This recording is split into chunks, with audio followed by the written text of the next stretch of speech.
You're listening to the Bible as literature.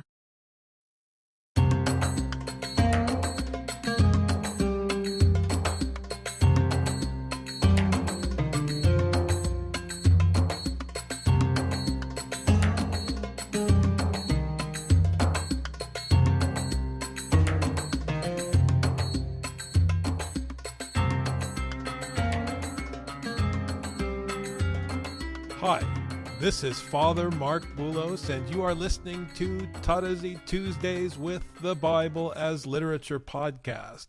This week, Father Paul condemns the Masoretes for stamping vowels on the Hebrew consonantal text, arguing that it served as a method of control over the Bible and its later interpretation by theologians.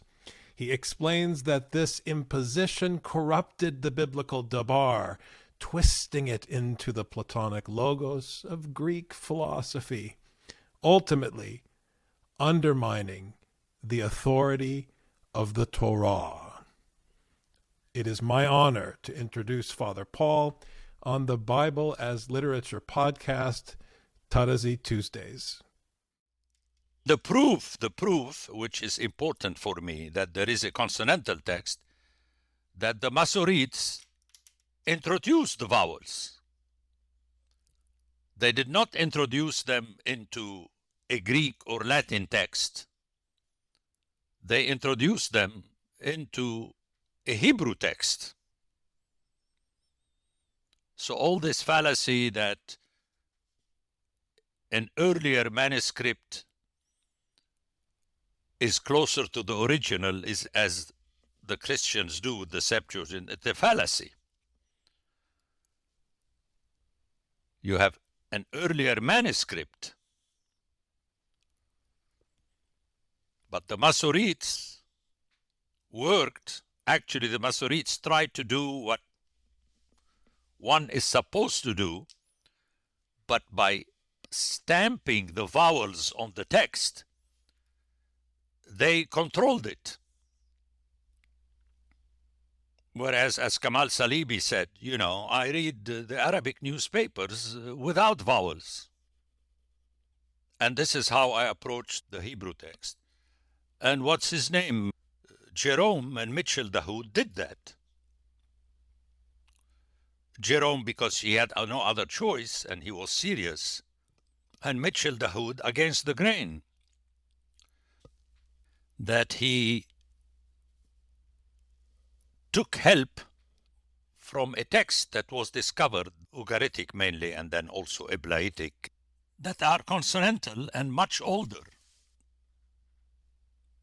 And as Paul Hanchak told me, Father Paul, 20 years later, no one quotes Mitchell Dahoud.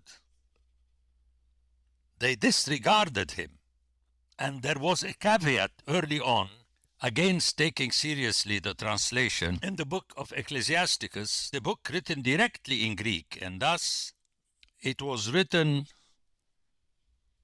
to show that all the extracurricular Greek are made up. Maccabees and Henoch and so on, and so they are not found in Hebrew. And this is a fallacy, according to me, that people say, we discovered a Hebrew text. This was a translation later. It's not an original. But even if it is, the authoritative text is Ecclesiasticus. We don't have the other one. I'm talking about canon, the Greek canon and the Hebrew canon. So there was a tension, there was back and forth. That's the idea. And then, since it's the last book, we should critique openly what happened. And in a nutshell, according to me, what happened is that Christianism, to some extent, was successful because of its basic message of taking care of the slaves and the poor and so on. Otherwise, it cannot be explained.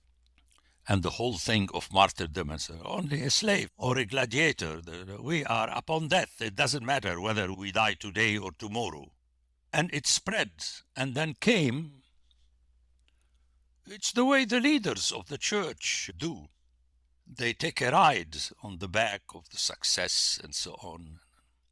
And then the success culminated with Constantine and his buildings and so on. And it became the religion of the empire. So willy-nilly you have to accept it. So it's not that they were convinced that it is the truth and so on. But then, as Maria pointed out, what do you expect, Father Paul? This is the building blocks they had, the language of the time, which is Platonic philosophy. I said, but that is the problem. To use it or not to use it is the question. I'm going to quote Shakespeare to soften the heart of my NATO readers.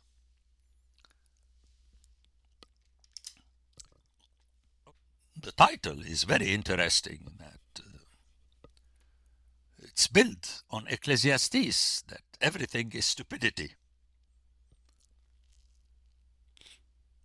But that's what we have to offer. I mean, it's ridiculous. The Bible is ridiculous. The story of Sarah and the story of Cain and Abel. By the way, you know that in the Hebrew text, there is no expansion as in the Septuagint that he took him out and so on. He just took him out to the field and killed him. There is no explanation. And German scholars say, well, this is a reflection of the sibling rivalry. I hate this thing. Well, if it is sibling rivalry, why did he have to say that he was a shepherd? Sibling rivalry, you don't need names. But you have specific names. Adam, Eve, Cain, Abel, Seth. Anyway, I need to dismantle. And then I'll give examples. I mean, the clear thing is that the original was written against the Iliad and against Plato. And the translation, remember my theory, which we have to repeat, that the people were intending to address also the descendants of Alexander. But they gave priority to their own people so that they would not fall in the trap by having the original text in a Semitic language, which I have said time and again was not intentionally Aramaic, so that the people would not. And this Aramaic is important because it's a Persian king that was so wise not to impose the Persian as the language in the Achaemenids, which were destroyed by Alexander. So he did preemptively dynamite Alexander, because Persian is an Indo-Aryan language and Greek is in the Indo-Aryan language. But the guy said no, because we want to do business with the people and deal with them. I mean, this goes, and I mentioned it against the grain of the Dutch in South Africa and English in North America, where they forced the Aborigines to use their language. But this king did not do that. The Aramaic was the lingua franca. And the authors realized that if we write in Aramaic, which they showed, according to me, in the book of Daniel, that they can write in it, that's the intention of these 3.5 chapters in Daniel. Again, according to me, I mean, everything is according to me, but it makes sense. And they devised this, perhaps a la Ugaritic, as what's his name, Mitchell Dahoud says, and so on. But we don't need all this extra. So they gave precedence to asking their companions not to fall in the trap. But they produced the Greek, according to me. It was produced very early, I mean, obviously. It's reflected in the story of Ecclesiasticus. but very early, so one should not blame only the Christians, the Jews as Jews, because in the Bible there is no reference to, there is no Iudei, the way we understand Jews. You are either a Judahite or an Israelite, relating to the two kingdoms, biblical kingdoms. The Jews appear before the New Testament in the extracurricular, what the Protestants refer to as pseudepigrapha and apocrypha. So it's usually the power, which is Herod and the Sadducees, the precursors of Constantine the Great and his bunch of Greek bishops and so on. Look how in our theology we always say, Gregory and Basil studied philosophy in Athens, and we speak positively about it. So somehow we have to dismantle all that. To go back to my example, how they reversed. Like the authors said, dabar, they translated into logos to preempt the influence of Plato. But theologians are cunning. They are the children of Cain. They turn it around and they read it their way. I mean, take the Greeks, orthodoxy. If you keep saying dabar instead of logos, you cannot speak about the eternal logos, because it's linked to the Platonic understanding of logos.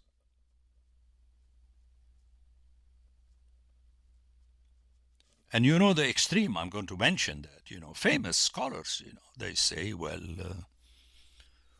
the Old Testament was, whether they say written first in Hebrew or Greek, they say, well, the Torah was produced in Alexandria and it was based on Plato's. You know that theory. I mean, they took it from Plato.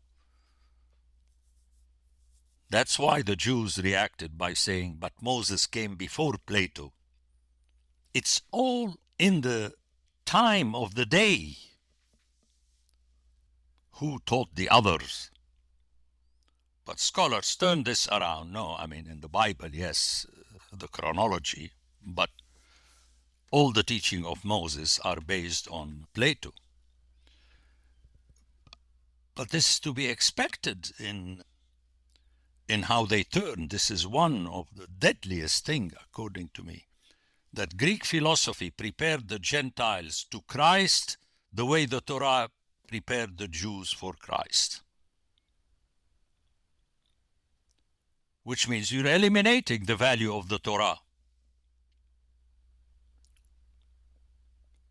But the canon, and here again, very important for us to cover the canon. And by canon, the Hebrew canon. The first part is the Torah. And this business that the important covenant is Abrahamic. No.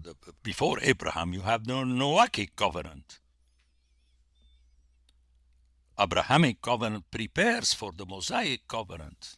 And Paul captured this in Romans 2. If a Jew is the one who follows the law, not who is circumcised. And he calls it internal, external, the real Jew, and so on. That's why he referred to himself as Israelite.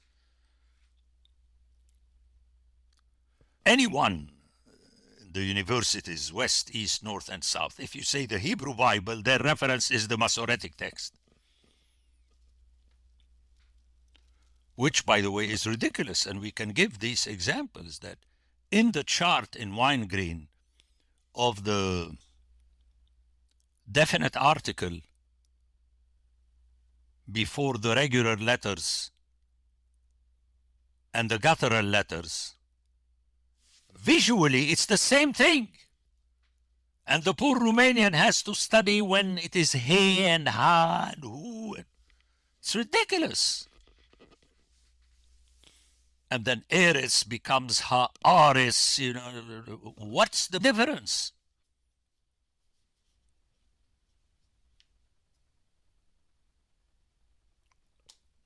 It doesn't make sense, all these extra things, except to control. They wanted to control. Now, the Greek fathers did not have to make this effort because their language has vowels, which are critiqued, that you make a vowel. Until now, you have to fight with the people that the Aleph is not the Alpha. No one is going to accept that. For a very simple reason, that the Alpha is a vowel, the Aleph is a consonant. My cousin Joseph, when he taught the Army Academy in California, Arabic, he used to refer to it as Hamza. He would say, Hamza, Aleph, Hamza, Ba, Ta, and so on.